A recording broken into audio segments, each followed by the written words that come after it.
اعوذ باللہ من الشیطان الرجیم بسم اللہ الرحمن الرحیم الیہ یرد علم الساعة الی آخر الآیہ صدق اللہ العظیم۔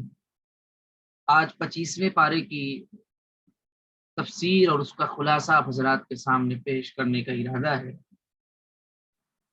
25ویں پارے کی پہلی آیت میں اللہ تبارک و تعالی نے ارشاد فرمایا کہ قیامت کا علم اللہ کی طرف لوٹایا جاتا ہے اور اللہ کے علم کے بغیر پھلوں میں سے کوئی پھل اپنے شگوفے سے باہر بھی نہیں نکلتا اور نہ ہی کسی مادہ کو حمل ٹھہرتا ہے اور نہ ہی کوئی بچہ وہ جنتا ہے۔ اللہ نے فرمایا کہ جس دن وہ مشرکوں کو پکارے گا کہ کہاں ہیں وہ میرے شریک، این شرکائی قالوا آذنا، تو وہ کہیں گے کہ ہم تو آپ سے یہی عرض کرتے ہیں کہ ہم میں سے کوئی اب اس بات کا گواہ نہیں ہے۔ منا شہید ما منا شہید ما منا شہید، کس بات کا گواہ؟ کہ آپ کا کوئی شریک نہیں ہے، یعنی وہاں جا کر کے آنکھ کھلے گی کہ اللہ تبارک و تعالیٰ کا کوئی شریک نہیں۔ اللہ نے آگے فرمایا کہ سنریہم آیاتنا فی الآفاق وفی انفسہم، ہم انہیں اپنی نشانیاں کائنات میں بھی دکھائیں گے اور خود ان کے اپنے وجود میں بھی، یہاں تک کہ یہ بات بالکل ظاہر ہو جائے کہ یہی حق ہے۔ چنانچہ اللہ تبارک و تعالی نے کائنات کے اندر اپنی علامات رکھی ہیں اور انسان کے وجود میں بھی اللہ تبارک و تعالی نے علامات رکھی ہیں۔ پھر اس کے بعد سورہ شورى شروع ہو رہی ہے۔ اللہ تبارک و تعالی نے فرمایا کہ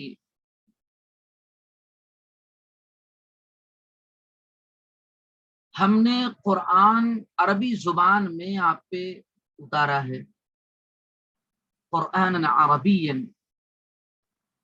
اور قرآن عربی زبان میں اس لیے ہے تاکہ کسی کو کوئی اعتراض نہ ہو۔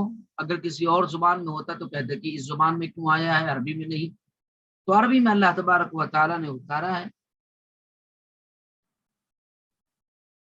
اور اللہ تبارک و تعالیٰ نے فرمایا کہ ان لوگوں کو اس دن سے خبردار کر دو جس میں سب کو جمع کیا جائے گا اور جس کے آنے میں کوئی شک نہیں ہے، اور پھر فیصلے کے بعد ایک گروہ جنت میں جائے گا اور ایک گروہ بھڑکتی اور دہکتی ہوئی آگ میں جائے گا۔ اللہ ہم سب کی حفاظت فرمائے۔ آگے اللہ تبارک و تعالی نے ظالموں کے ساتھ کیسا برتاؤ کرنا چاہیے اس کے بارے میں ارشاد فرمایا۔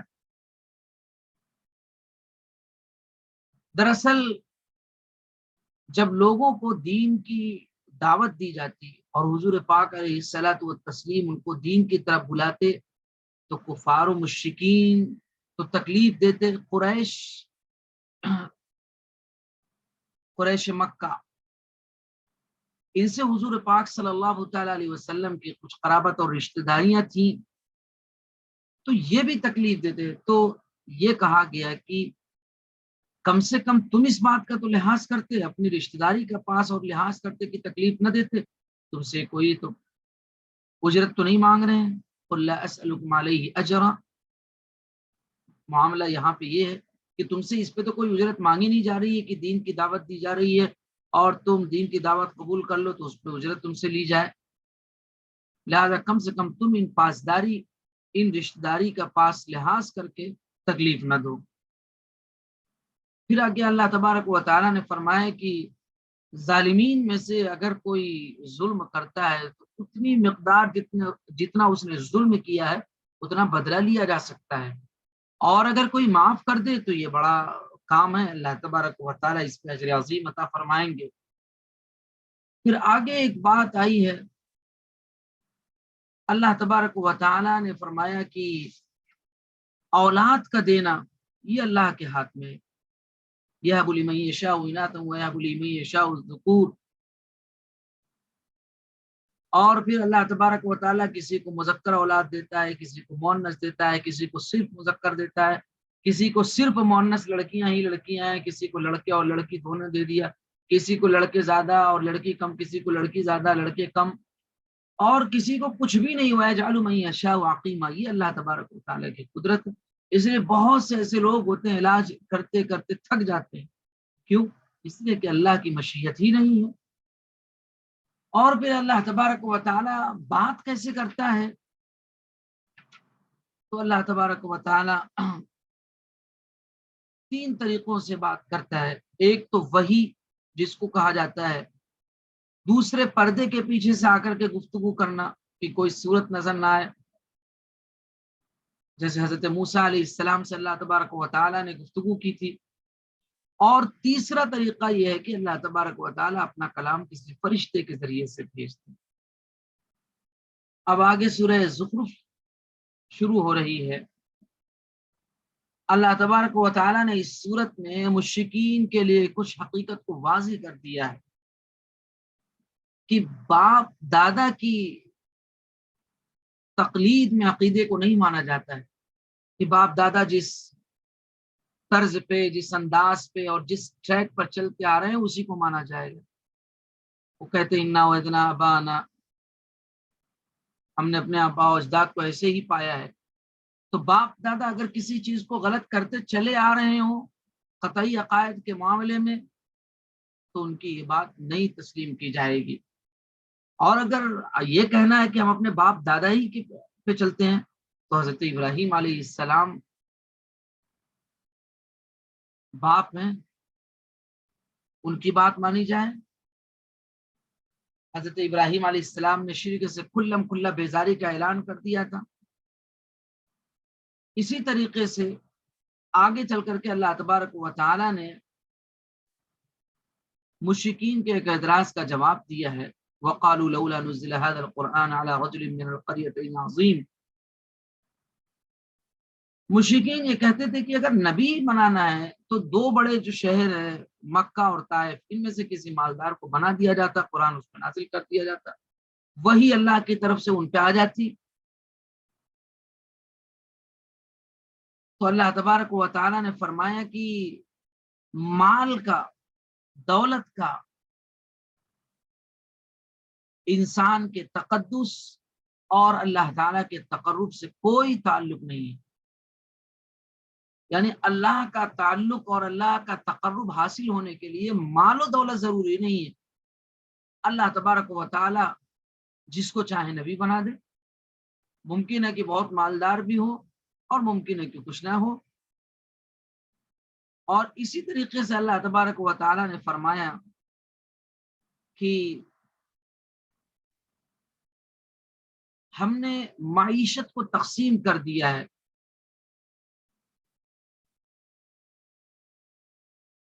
تو معیشت کو جو ہم نے تقسیم کیا ہے، معاشی وسائل کو جو ہم نے تقسیم کیا ہے، وہ اپنی حکمت کے مطابق اور ایک خاص انداز سے کیا ہے، تاکہ دنیا کا نظام چلتا رہے اور اس میں کسی قسم کی خرابی نہ پیدا ہونے پائے۔ اسی طریقے سے اللہ تبارک و تعالیٰ نے آگے ارشاد فرمایا کہ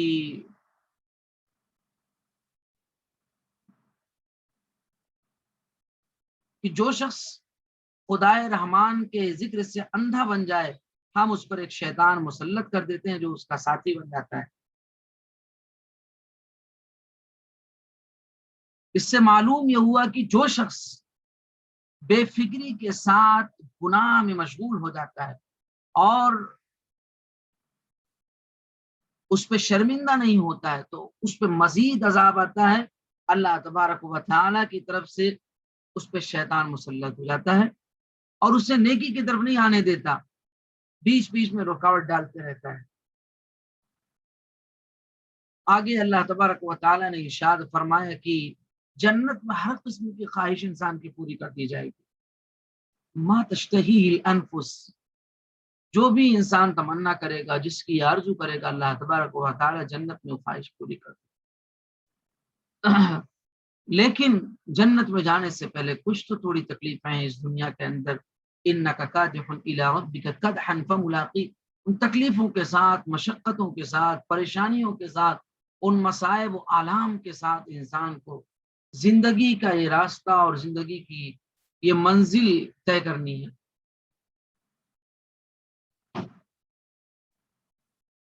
آگے اللہ تبارک و تعالی نے سورہ دخان کو نازل فرمایا ہے۔ سورہ دخان، اس کے پس منظر میں یہ بات بتائی جاتی ہے کہ جب اللہ تبارک و تعالی نے مکہ کے کافروں کو متنبہ کرنے کے لیے ایک شدید قسم کا فیمن، قحط اللہ تبارک و تعالی نے لایا اور اس میں ان لوگوں کو مبتلا کر دیا، اور اس زمانے میں لوگ چمڑے کھانے تک مجبور ہو گئے، تو اس وقت کچھ لوگ حضرت ابو سفیان جو اسلام نہیں لائے تھے، حضور پاک علیہ الصلوۃ والتسلیم کے پاس آئے، ان کے ذریعے سے دعا فرمائی، درخواست کروائی، حضور پاک علیہ السلام نے دعا کر دی، اور وہ یہ کہہ رہے تھے، وعدہ کر رہے تھے کہ اگر یہ قحط دور ہو گیا تو ہم ایمان لے آئیں گے۔ اللہ تبارک و تعالیٰ نے، حضور پاک علیہ الصلوۃ والتسلیم نے جب دعا فرمائی تو دعا کو قبول کر لیا اور قحط سے ان کو نجات دے دی۔ لیکن یہ اتنے سرفرے کہ جب قحط دور ہو گیا تو ایک کافر اپنے وعدے سے بھی بھول گئے اور ایمان نہیں لائے۔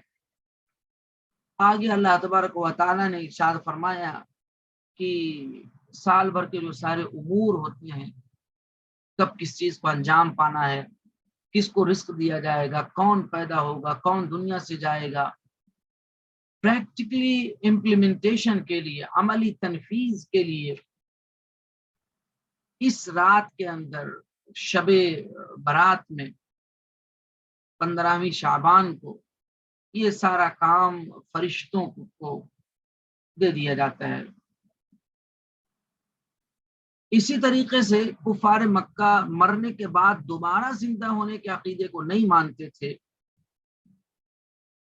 تو اللہ تبارک و تعالی نے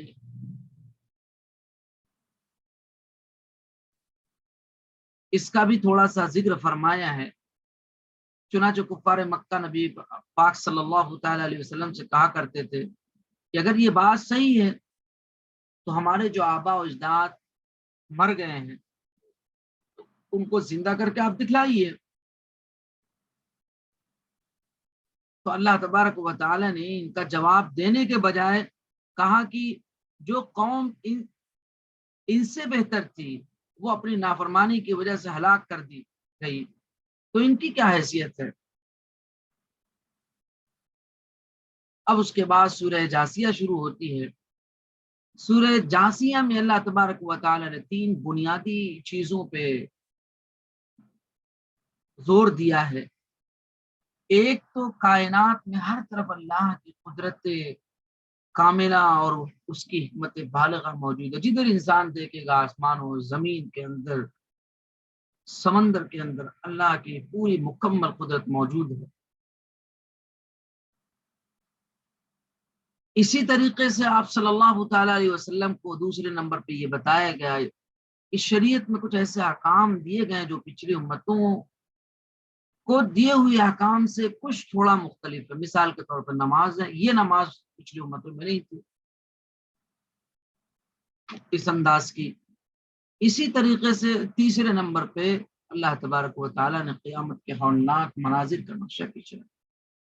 پھر آگے آخر میں اللہ نے فرمایا فَلِلَّهِ الْحَمْدُ رَبِّ السَّمَاوَاتِ وَالْأَرْضِ رَبِّ الْعَالَمِينَ، ساری تعریفیں اگر ہو سکتی ہیں، کوئی حمد کا مستحق ہے، تعریف کا مستحق ہے، تو وہ اللہ کی ذات ہے۔ اللہ تبارک و تعالی ہم لوگوں کو کہنے سننے سے زیادہ عمل کی توفیق عطا فرمائے۔ وآخر دعوانا